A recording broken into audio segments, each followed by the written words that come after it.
कौन होगा दिल्ली का नया सीएम। दिल्ली विधानसभा चुनाव में प्रवेश Verma man of the match बन गए। उन्होंने 4000 से ज्यादा वोटों से अरविंद केजरीवाल को हरा दिया।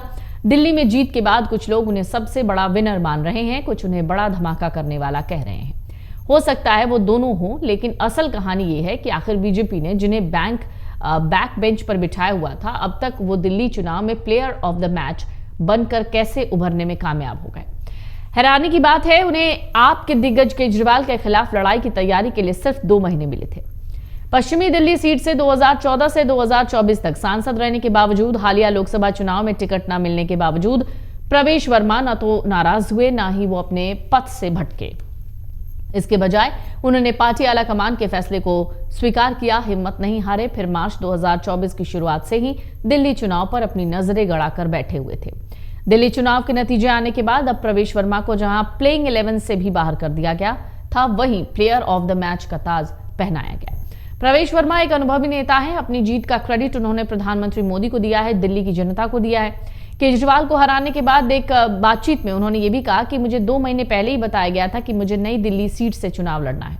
उन्होंने कहा केजरीवाल के कार्यकाल के दौरान हुए सभी भ्रष्टाचार की जांच के लिए पहली कैबिनेट में एक विशेष जांच दल का गठन किया जाएगा।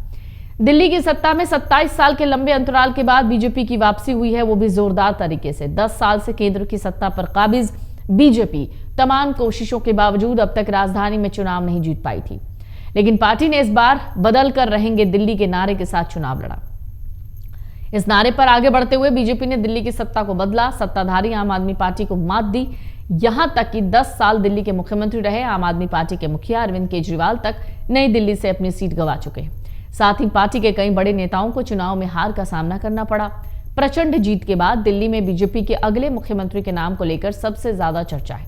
अगला मुख्यमंत्री कौन होगा ये अब तक साफ नहीं है, लेकिन बीजेपी बिना कोई चेहरा घोषित किए चुनाव में उतरी थी। ऐसे में विधायकों की सहमति के बाद पार्टी का शीर्ष नेतृत्व ही सीएम के नाम पर मुहर लगाएगा। हालांकि इस रेस में केजरीवाल को हराने वाले बीजेपी नेता प्रवेश वर्मा का नाम सबसे आगे है। इसके अलावा भी विजेंद्र गुप्ता, आशीष सूद, मोहन सिंह बिष्ट और सतीश उपाध्याय जैसे कई नामों की चर्चा है। दिल्ली में अगला सीएम तय करने से पहले बीजेपी कुछ फैक्टर्स का ध्यान जरूर रखेगी, ताकि आगामी 5 साल तक सुचारू ढंग से सरकार चलाई जाए और पार्टी के कोर वोट बैंक से इतर नए मतदाताओं को अपने साथ जोड़ने में मदद मिले। मुख्यमंत्री चुनने के लिए ये एक ऐसा फैक्टर है जिसके बारे में कुछ भी अनुमान लगाना संभव नहीं है। बीजेपी इसमें मास्टर कही जाती है, क्योंकि मध्य प्रदेश, राजस्थान और छत्तीसगढ़ में जीतने के बाद पार्टी ने सभी कयासों पर ब्रेक लगा दिया। ऐसे नेताओं को चुना जिनकी चर्चा कभी थी ही नहीं। इसी तरीके से ओडिशा में भी बीजेपी ने मोहन चरण मांझी को मुख्यमंत्री बनाकर सबको चौंका दिया। ऐसे में आखिरी पंक्ति में बैठा कोई बीजेपी विधायक दिल्ली का अगला मुख्यमंत्री बन सकता है। कयास ये भी लगाए जा रहे हैं कि बीजेपी दिल्ली के किसी सांसद को अगला सीएम बना सकती है, लेकिन यह फैसला पार्टी के लिए बहुत चुनौतीपूर्ण होने वाला है। दिल्ली में नए सीएम पर फैसला होने में अभी वक्त लग सकता है। जानकारी के मुताबिक पीएम मोदी सोमवार से विदेश दौरे पर हैं। उनकी वापसी के बाद ही अब इस पर कोई फैसला होगा। उधर दिल्ली में बीजेपी के प्रभारी जय पांडा ने भी नतीजे आने के बाद साफ कर दिया कि दिल्ली के सीएम का ऐलान होने में अभी कम से कम 10 दिन का वक्त लग सकता है। ऐसे में बीजेपी किसके नाम पर मुहर लगाएगी, ये आने वाला वक्त ही तय करे। कौन होगा दिल्ली का नया सीएम। दिल्ली विधानसभा चुनाव में प्रवेश Verma man of the match बन गए। उन्होंने 4000 से ज्यादा वोटों से अरविंद केजरीवाल को हरा दिया।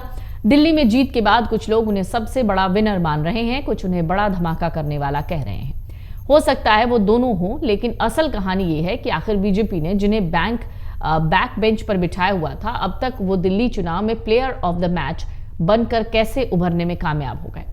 अमर उजाला जीवांजलि के सारथी की मदद लें और महाकुंभ में स्नान जरूर करें।